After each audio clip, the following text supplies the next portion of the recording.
Good morning everyone. आज हम लोग एक ऑर्गेनिक केमिस्ट्री का बहुत ही इंपॉर्टेंट क्वेश्चन पढ़ने वाले हैं जिसका नाम है एल्काइल ग्रुप। एल्काइल ग्रुप किसे कहते हैं इसके बारे में आज हम लोग बहुत ही डिटेल में पढ़ने वाले हैं। ये ऑर्गेनिक केमिस्ट्री में कई जगह पर यूज होता है। ऑर्गेनिक के रिएक्शन में भी यूज होता है और IUPAC नेम में तो बहुत ही ज़्यादा यूज होता है। तो चलिए समझते हैं कि एल्काइल ग्रुप किसे कहते हैं। सबसे फर्स्ट में आप लोग ये समझिए कि एल्काइल में दो वर्ड है। एक वर्ड है ये ALK और दूसरा वर्ड है ये YL। तो YL जो है ये इसके लिए एक सफिक्स है। तो अगर पूछेगा कि एल्काइल ग्रुप पहले होता क्या है, पहले उसके बारे में समझ लेते हैं।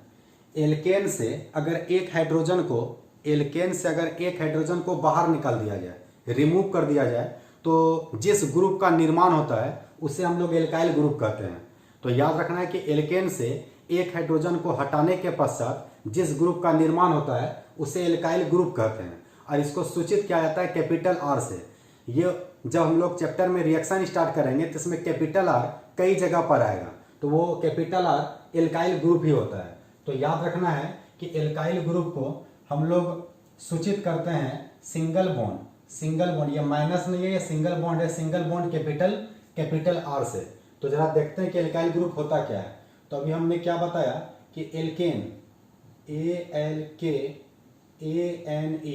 अगर इस एल्केन से एक हाइड्रोजन को रिमूव कर दें, तो अगर इससे एक हाइड्रोजन को बाहर कर दें तो इसके नाम में जो सफिक्स है ANE, इसके जो नाम में सफिक्स है ANE, ये ANE यहाँ से हट जाता है और इसी में आकर के जुड़ जाता है YL। तो इसके नाम से ANE हटा देना है और इसमें YL जोड़ देना है। तो इसका नाम बन जाएगा ALKYL, जिसको हम लोग बोलते हैं एल्काइल। तो एल्केन से एक हाइड्रोजन हटाने के पश्चात जिस ग्रुप का निर्माण होता है उसे ही एल्काइल ग्रुप कहते हैं। तो एल्केन का अगर हम लोग से सफिक्स पूछा जाएगा तो इसका सफिक्स हो गया ANE, और अगर इसका सफिक्स पूछा जाएगा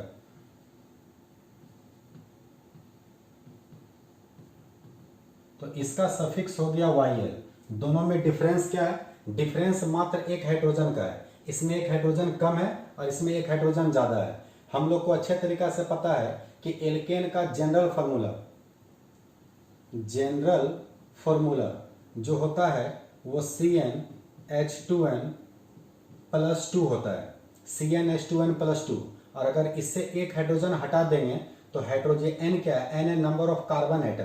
तो जितना N का वैल्यू यहाँ रखेंगे उतना ही N का वैल्यू यहाँ भी रखते हैं। और अगर इससे एक हाइड्रोजन हटा रहे तो ये +2 से +1 हो जाएगा। तो इसका जो जनरल फार्मूला है वो फार्मूला होता है CnH2n+1। तो ऑब्जेक्टिव के लिए याद रखना है कि एल्काइल ग्रुप का जनरल फार्मूला क्या होता है? CnH2n+1। यहाँ +1 है और यहाँ पर +2 है। दोनों में क्या चीज का डिफरेंस है? ओनली फॉर वन हाइड्रोजन का। क्या मतलब? अगर हम लोग इस जगह पर n का मान 1 रख लें, अगर n का मान 1 रखेंगे कार्बन का नंबर, तो यहाँ पर कार्बन का संख्या 1 हो जाएगा और यहाँ भी 1 रखेंगे तो ये हो जाएगा 2 और 2 और 2 4। तो इसका मतलब यहाँ पर आ जाएगा CH4। अब CH4 से करना क्या है कि इसमें एक हाइड्रोजन को हटा देना है। यहाँ पर लिखते हैं रिमूव 1 हाइड्रोजन। रिमूव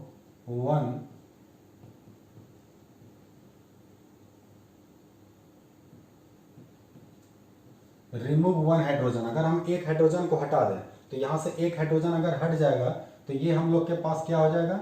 ये हम लोग के पास आ जाएगा CH3। और एक हाइड्रोजन हट गया तो एक बॉन्ड खाली हो जाएगा। तो ये हो गया सिंगल बॉन्ड CH3।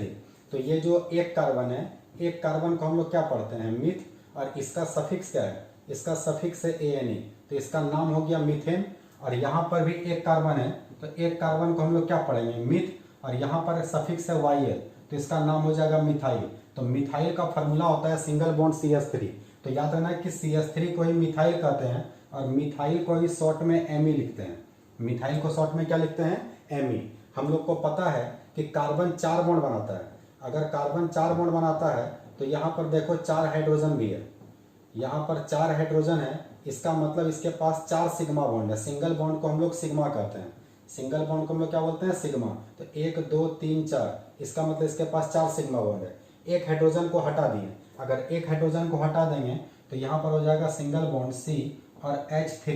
तो इसके पास में 3 हाइड्रोजन है। इसका मतलब ये हम लोग का पूरा कंपाउंड नहीं है, इसमें जब कोई चीज आके जुड़ेगा तब जाकर के ये पूरा कंपाउंड बनेगा। तो याद रखना है कि एल्काइल ग्रुप जो है, ये एल्काइल ग्रुप कंप्लीट कंपाउंड नहीं है, कंप्लीट यौगिक, ये पूरा यौगिक तब बनेगा जब इसमें कोई और ग्रुप आकर के जुड़ेगा। जैसे अगर इस एल्काइल में अल्कोहल आके जुड़ गया तो नाम हो जाएगा एल्काइल अल्कोहल, अगर इसमें हेलोजन आके जुड़ गया तो नाम हो जाएगा एल्काइल हेलाइड।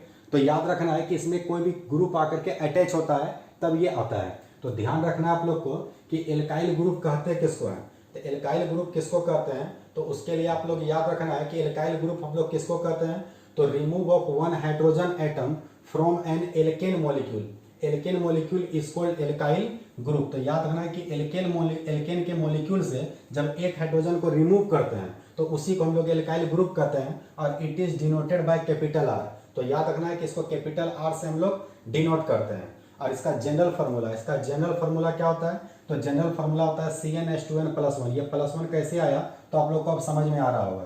तो ये ऑब्जेक्टिव के लिए काफी इंपॉर्टेंट है कि एल्काइल का जनरल फार्मूला क्या होता है। तो याद रखना है कि CnH2n+1 इसको हम लोग बोलते हैं क्या, एल्काइल का जनरल फार्मूला। तो यहाँ पर दुगना से एक ज्यादा है, याद रखना जब दुगना से एक ज्यादा होगा तो इसके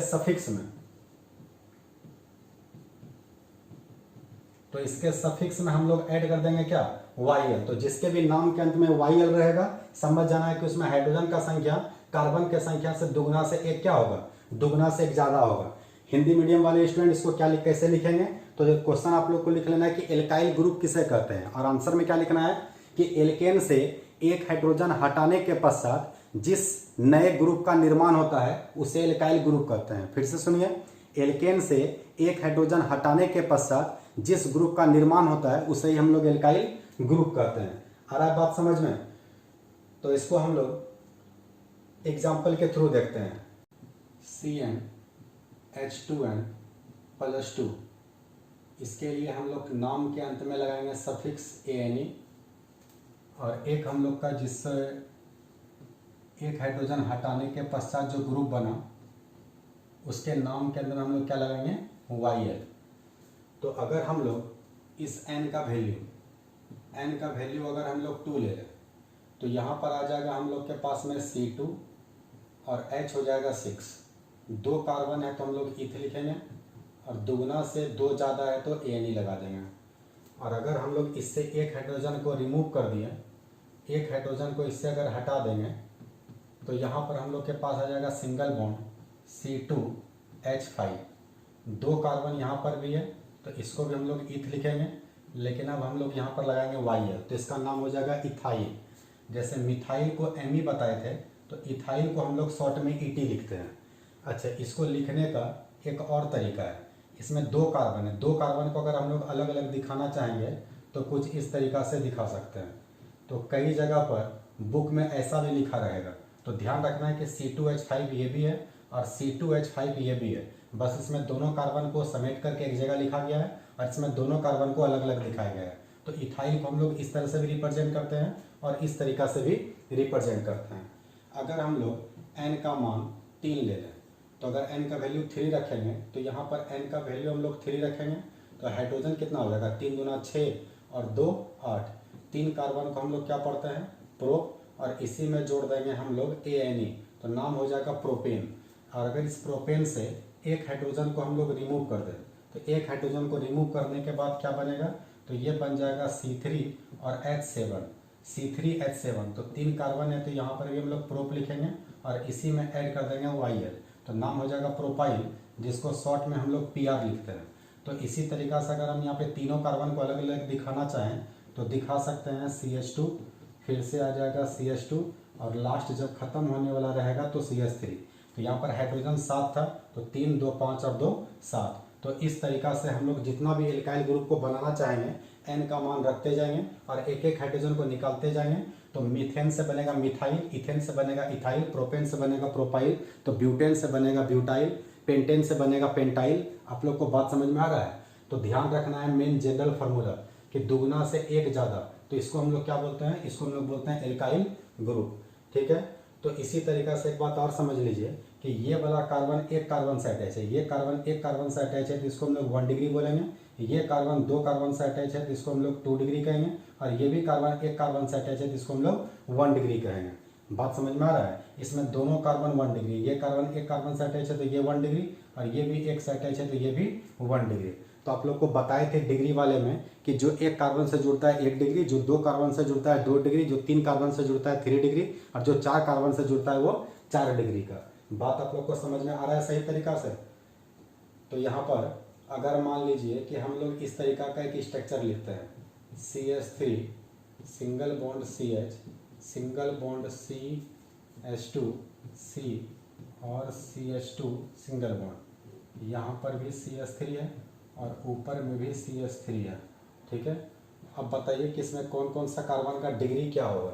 तो यहाँ पर ये कार्बन 1 कार्बन से अटैच है तो इसको 1 डिग्री बोलेंगे, ये वाला कार्बन 3 कार्बन से अटैच है तो इसको हम लोग 3 डिग्री कहेंगे, ये कार्बन 2 के साथ अटैच है इसको 2 डिग्री कहेंगे, ये कार्बन 1 2 3 4 कार्बन के साथ अटैच है तो ये 4 डिग्री होगा, ये 1 के साथ अटैच है 1 डिग्री, ये भी 1 के साथ अटैच है 1 डिग्री, ये भी 1 के साथ अटैच है 1 डिग्री, और ये भी 1 के साथ अटैच है 1 डिग्री। बात समझ में आ रहा है आप लोग को? तो आज एक छोटा सा लेक्चर था कि एल्काइल ग्रुप किसे कहते हैं। तो आप लोग याद रखना है कि एल्केन से एक हाइड्रोजन हटाने के पश्चात जिस ग्रुप का निर्माण होता है उसे हम लोग एल्काइल ग्रुप कहते हैं। इसे कैपिटल R के द्वारा सूचित किया जाता है। तो आज का लेक्चर छोटा सा था, ये काफ़ी इंपॉर्टेंट है, कई जगह पर यूज होता है, इसलिए हम इसको अलग से आप लोग को बताएं। Thank you.